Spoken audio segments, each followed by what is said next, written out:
Dear students, today we will see a problem from Erudo. Problem number 1.1. ठीक है, देखते हैं क्या कहते हैं. A motor boat going downstream overcome a raft at a point A. Okay,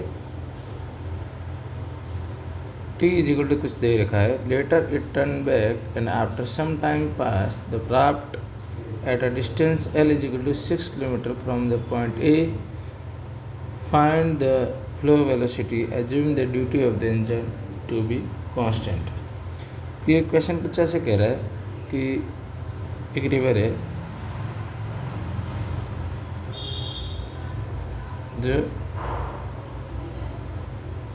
आपके down stream चल रही. डाउन स्ट्रीम का मतलब क्या हुआ? इस साइड मान लिया मैंने, ये डाउन स्ट्रीम बोल दिया मैंने. अगर मैंने डाउन स्ट्रीम इधर बोला तो मतलब रिवर का जो फ्लो होगा वो भी इधर होगा. ठीक है, एंड मान लिया कि मैंने पॉइंट यहाँ पे की थी, क्या थी वो राफ्ट थी, तो ये पॉइंट हो गया ए. और पीछे से मान लो बोट आ रही थी, लेट सपोज. अभी यहाँ इसको इसने बोट ने क्रॉस किया होगा इसको. ठीक है, अब क्या कहता है कि ए पॉइंट के बाद 1 घंटा बाद इसने टर्न लिया है, तो यहाँ से 1 hour after the boat took the turn. Okay, तो मतलब क्या होगा, ये यहाँ से ऐसे घूमा होगा. ठीक है, और जब तक ये वापस आते हैं तब तक ये जो राफ्ट है ये यहाँ से 6 किलोमीटर चल चुकी है फ्रॉम द पॉइंट ए. ठीक है, ये वापस आके यहाँ मिली होगी इसको. ठीक है, सो सिंपल सा लॉजिक है कि जहाँ से टर्न लिया है उस पॉइंट को मैं बोल देता हूँ बी. तो जो डिस्टेंस ए बी है इसको मैं बोल देता हूँ डी. ठीक है, और हमसे पूछा गया है कि अच्छा बोट की वेलोसिटी इसने कांस्टेंट बोली है, तो मैंने मान लिया वी नॉट. ठीक है, तो यहाँ से भी वापस आया होगा वी नॉट स्पीड. ठीक है, अब क्या करना है, हमें एक काम करते हैं कि पूरी डिस्टेंस हमने टी बोल रखी है, तो ये बची हुई डिस्टेंस कितनी हो जाएगी? d-6. ठीक है, अब देखते हैं कि ये राफ्ट यहाँ पे ये दोनों साथ में शुरू हुए थे पॉइंट ए पर ये दोनों साथ में आए थे. तो यहाँ से अगर मैं t=0 कैलकुलेट करूँ तो बेसिकली ये बोट पूरी यहाँ से लेके यहाँ तक आने में जितना टाइम लेती है उतने टाइम में राफ्ट यहाँ पहुँची होगी, तभी तो यहाँ मिले होंगे वो. ठीक है, तो इसका मतलब कि इस राफ्ट का अच्छा वेलोसिटी ऑफ राफ्ट क्या बन जाएगी? वेलोसिटी ऑफ राफ्ट, क्योंकि राफ्ट की वही वेलोसिटी बन जाएगी जो रिवर की है. ठीक है, अब देखते हैं कि बोट का ए से बी जाने का टाइम कितना लगा हुआ है? 1 आवर. तो एक काम करते हैं, राफ्ट की वेलोसिटी वी है, इसका मतलब बोट राफ्ट को ए से सी पॉइंट आने में कितना टाइम लगा होगा? वी नॉट डिवाइड बाई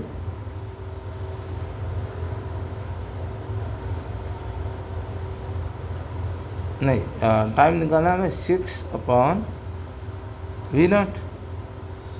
ठीक है, इतना टाइम में राफ्ट पहुंची ए से सी, बट बोट को यहाँ से आने में टाइम कितना लगा है?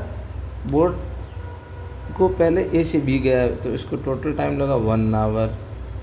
प्लस फिर बोट क्या करती है कि यहाँ से लेके यहाँ तक भी तो आती है भाई, तो यहाँ से लेके यहाँ तक आने के लिए डिस्टेंस दे रखी है d-6 divide by velocity of boat. क्या हो जाएगी, क्योंकि इधर रिवर की वेलोसिटी है और इधर वी नॉट है, तो इसका मतलब V naught minus V R जाएगी, net velocity of the boat.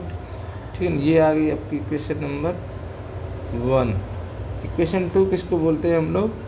Equation 2 ऐसे करते हैं कि हमें गिवन है ए से बी जाने में इस बोट को 1 आवर लगता है. तो एक काम करते हैं, इक्वेशन 2 बना लेते हैं ए से बी के लिए, from A to be.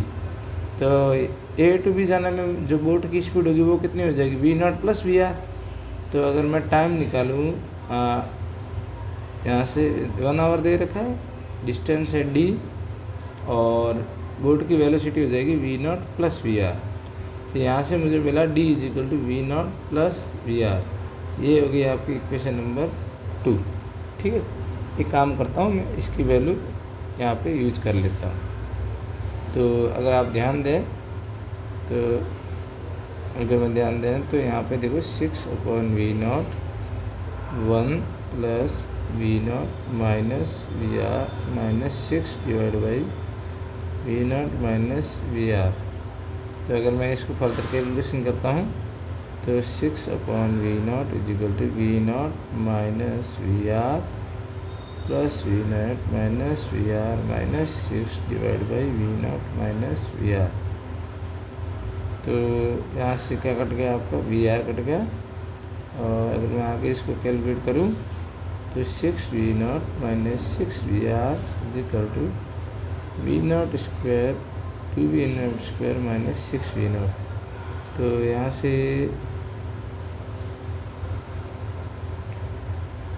Sorry velocity of raft तो VR रहेगी ना, माय मिस्टेक।